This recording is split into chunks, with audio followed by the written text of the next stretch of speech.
ഞങ്ങളുടെ ശത്രുക്കൾക്കെതിരെ ഞങ്ങളെ ശക്തരാക്കേണമേ. നിൻ ശക്തിയും നിൻ കഴിവും ഞങ്ങൾക്കായി പ്രയോഗിച്ചിടണമേ. നിൻ ശക്തിയും നിൻ കഴിവും ഞങ്ങൾക്കായി പ്രയോഗിച്ചിടണമേ.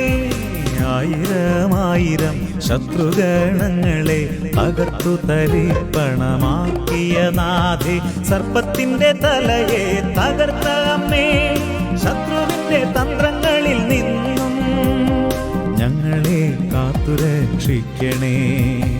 ശത്രുബാധയിൽ നിന്നും ദുഷ്ടാരൂപിയിൽ നിന്നും പൈശാചിക ശക്തിയിൽ നിന്നും, ശത്രുബാധയിൽ നിന്നും ദുഷ്ടാരൂപിയിൽ നിന്നും പൈശാചിക ശക്തിയിൽ നിന്നും ഞങ്ങളെ കാത്തുരക്ഷിക്കണേ.